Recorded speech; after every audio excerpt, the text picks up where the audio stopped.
बिहार में अगर लालू के लाल तेजस्वी प्रसाद यादव को अगला 5 साल के लिए बिहार का मुख्यमंत्री बनना है तो दो शख्सों के साथ गठबंधन करना बेहद जरूरी है। पहला असदुद्दीन ओवैसी, जिनके साथ गठबंधन करना लाजमी है। दूसरा प्रशांत किशोर। अब मैं आपको बताऊं कि आखिर इन दोनों के साथ तेजस्वी प्रसाद यादव को गठबंधन करना क्यों जरूरी है सरकार में सत्ता में आने के लिए। जी, ये दोनों ऐसे शख्स हैं जिन्होंने, दोनों की अपनी अपनी अलग अलग पार्टी है। प्रशांत किशोर की जनसुराज पार्टी है और ओवैसी की ऑल इंडिया मजलिस इत्तेहादुल मुस्लिमीन पार्टी है।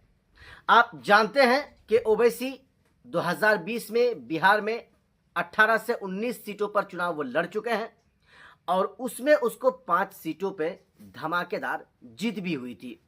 लोग उस 5 सीटों के बारे में तो भूल ही नहीं सकते हैं जहां पर ओवैसी की जीत हुई थी। 2020 की कामयाबी के बाद असदुद्दीन ओवैसी 2025 में पूरी मजबूती के साथ चुनाव लड़ने के फिराक में है बिहार विधानसभा चुनाव में। मैं आपको इसलिए बता रहा हूं कि तेजस्वी के साथ या तेजस्वी को ओवैसी के साथ गठबंधन करना लाजमी है। ओवैसी 2020 में 18 से 19 विधानसभा सीटों पर वो चुनाव लड़े थे, जबकि 2025 में तकरीबन 40 से ज्यादा सीटों पर चुनाव लड़ने की बिल्कुल तैयारी चल रही है। कुछ ऐसी सीटें हैं जहां पर ओवैसी ने तो अभी से ही अपना उम्मीदवार का ऐलान भी कर दिया है। अब भले ही प्रशांत किशोर की पार्टी नई नई पार्टी हो बिहार में, लेकिन प्रशांत किशोर अभी भी किसी के साथ गठबंधन में नहीं गए हैं। जनसुराज पार्टी के सूत्रधार, उनका कहना है कि हम पूरे बिहार में 243 विधानसभा सीटों पर मजबूती के साथ चुनाव लड़ेंगे, अपना उम्मीदवार चुनावी मैदान में उतारेंगे। दोस्तों, अगर ये दोनों अपने जिद पे अड़े रहे और ये दोनों अपनी तरफ से उम्मीदवार को चुनावी मैदान में मजबूती के साथ उतार दिए तो फिर होगा क्या, हम आपको बताते हैं। असदुद्दीन ओवैसी की पार्टी कुछ विधानसभा ऐसी हैं जहां से वो जीत सकते हैं। बाकी विधानसभाओं में 10,000, 15,000, 20,000 भी वोट अगर वो ला लेते हैं, उनकी पार्टी के उम्मीदवार ला लेता है, तो ये सारा का सारा वोट वो आरजेडी का होगा, तेजस्वी प्रसाद यादव का होगा। यानी सीधा सीधा नुकसान तेजस्वी प्रसाद यादव को होगा। ऐसे में वहां पर हो सकता है कि तेजस्वी ना जीतकर भारतीय जनता पार्टी वहां से जीत जाए। इसीलिए ओवैसी का अगर मुंह बंद करना है, अगर ओवैसी को शांत रखना है, तो ओवैसी के साथ तेजस्वी प्रसाद यादव को गठबंधन करना बेहद जरूरी है, लाजमी है। अगर आप इस एंगल से देखेंगे तो तेजस्वी प्रसाद यादव अगर अपने जिद पे अड़े रहेंगे तो तेजस्वी प्रसाद यादव का हाल क्या होगा आप अच्छी तरह से मेरे इस मिसाल के साथ समझ लीजिए। दिल्ली में हाल ही में विधानसभा का चुनाव हुआ। दिल्ली में अरविंद केजरीवाल को कांग्रेस पार्टी के साथ गठबंधन कर लेना चाहिए था। तेजस्वी प्रसाद यादव जिस तरह से ओवैसी के साथ गठबंधन करना नहीं चाहते हैं, प्रशांत किशोर के साथ गठबंधन करना नहीं चाहते हैं, ठीक उसी तरह से केजरीवाल ने आम आदमी पार्टी के केजरीवाल ने कांग्रेस पार्टी के साथ गठबंधन नहीं किया और कांग्रेस पार्टी पूरे विधानसभा में, पूरे दिल्ली में अपना उम्मीदवार को चुनावी मैदान में वो उतार दिए। हाल क्या हुआ हमारे और आपके सामने है। जहां पर लोग कभी नहीं सोचते थे कि इस बार खास करके दिल्ली में भाजपा की सरकार बनेगी, वहां पर भी भाजपा की सरकार बन गई। और कितनी ऐसी सीटें थीं जहां पर आम आदमी पार्टी का उम्मीदवार महज कुछ ही वोटों से हारे। 500 से 700 वोटों तक का जो 5 विधानसभाएं थे वहां पर आम आदमी पार्टी के उम्मीदवार हार गए। बाकी 17 ऐसे विधानसभा थे जहां पर आम आदमी पार्टी चुनाव जीत सकती थी अगर वहां पर कांग्रेस पार्टी चुनाव नहीं लड़ती, अपना उम्मीदवार चुनावी मैदान में नहीं उतारती। हुआ क्या, हुआ ये कि अरविंद केजरीवाल का जो उनका जो फख्र था, उनका जो तकब्बुर था, घमंड था, चकनाचूर हो गया और अगले 5 साल के लिए सत्ता से वो बाहर चले गए। भाजपा की वहां पर सरकार बन गई।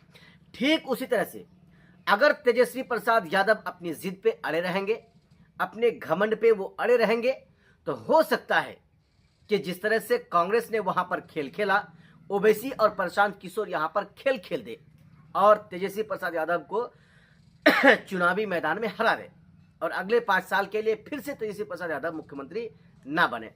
इसीलिए दोस्तों, मेरा एक सुझाव है तेजस्वी प्रसाद यादव के लिए कि आप अपने अकड़ पे ना रहें, आप ओवैसी को अपने साथ में गठबंधन में ले लें, प्रशांत किशोर को आप अपने साथ में गठबंधन में ले लें। इन दोनों को गठबंधन में लेने के बाद आप इनको 10 सीटें ना दीजिए, 5 ही सीटें दीजिए, 7 ही सीटें दीजिए। इनको देकर इनसे कह दीजिए कि आप उन तमाम विधानसभाओं में जाइए और जाकर अपना उम्मीदवार को जिताने का काम कीजिए। लेकिन तेजस्वी प्रसाद यादव ऐसा नहीं करेंगे। इसलिए नहीं करेंगे, तेजस्वी प्रसाद यादव जानते हैं कि अगर ओवैसी के साथ हम गठबंधन करेंगे तो मुसलमान अपना हक मांगना शुरू कर देगा। ओवैसी को जितनी सीटें हम देंगे, ओवैसी चुनाव जीत जाएगा, एमआईएम पार्टी चुनाव जीत जाएगी और ओवैसी का 10 से 12 अगर विधायक बन गया तो ओवैसी अपने आप में एक बहुत बड़ी हस्ती बन जाएगी। ऑलरेडी वो है भी। लेकिन अख्तर ईमान साहब ऐसी सूरत में वो भी ये शर्त ना रख दें कि हम उप मुख्यमंत्री बिहार का बनेंगे। खैर, बहुत सारी बातें हैं। तेजस्वी प्रसाद यादव कभी नहीं चाहते हैं कि मुसलमान उनके सामने आगे आए और मुसलमान उनके सामने आकर अपना हक और हुकूक की बात करें। तेजस्वी प्रसाद यादव इस बात को अच्छी तरह से जानते हैं कि अगर हम मुसलमानों को अपने साथ में गठबंधन में ले लेंगे, ओवैसी को अपने साथ में गठबंधन में ले लेंगे, तो फिर ओवैसी तो अकेले इतना चीखते जरूर हैं, लेकिन गठबंधन में आने के बाद और ज्यादा वो चीखना शुरू कर देंगे। और ऐसा ना हो जाए, बाय द वे, ऐसा ना हो जाए कि ओवैसी का अख्तर ईमान हमसे आगे निकल जाए। जी, ये गलत ख्याली है जो तेजस्वी प्रसाद यादव के दिमाग में घुसा हुआ है। उसको इस चीज को उसके जहन से निकालने वाला कोई नहीं होता है। उनको कोई कहने वाला नहीं होता है कि अगर आपको अगले 5 साल के लिए बिहार का मुख्यमंत्री बनना है तो आप ओवैसी के साथ गठबंधन कर लीजिए। लेकिन दोस्तों, होगा क्या? तेजस्वी प्रसाद यादव को नुकसान के अलावा कुछ नहीं फायदा होने वाला है। फायदा इसलिए नहीं होने वाला है, ओवैसी अपने काम में बाजी मार जाएंगे, प्रशांत किशोर अपने काम में बाजी मार जाएंगे और सारा का सारा नुकसान और सारा का सारा खमियाजा भुगतना पड़ेगा ये तेजस्वी प्रसाद यादव को। जी, आप जानते हैं ना दोस्तों, कहावत में है कि कुछ जंग ऐसी है जिस जंग में हार कर भी हारने वाले लोग कहते हैं कि भाई हमारी जीत हो गई, हमने जंग जीत लिया, हमने लड़ाई जीत ली। ऐसा क्यों कहता है?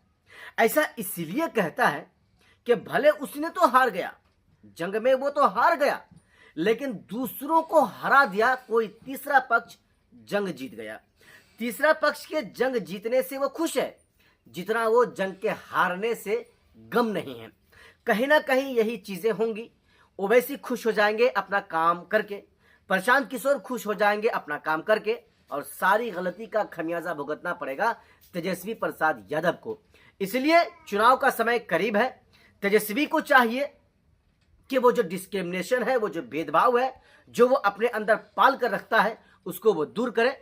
ओवैसी को अपने पास बुलाए, प्रशांत किशोर को अपने साइड पे बैठाए और दोनों के साथ गठबंधन करे और मिलकर 2025 में बिहार में विधानसभा का चुनाव लड़े और भाजपा को जड़ से उखाड़ कर फेंकने का काम करे। नीतीश कुमार को अगला 5 साल के लिए मुख्यमंत्री बनने से वो रोके। बाकी दोस्तों, आपको हमारी ये वीडियो कैसी लगी, ये आप हमें हमारे इस वीडियो के नीचे हमें जरूर बताएं।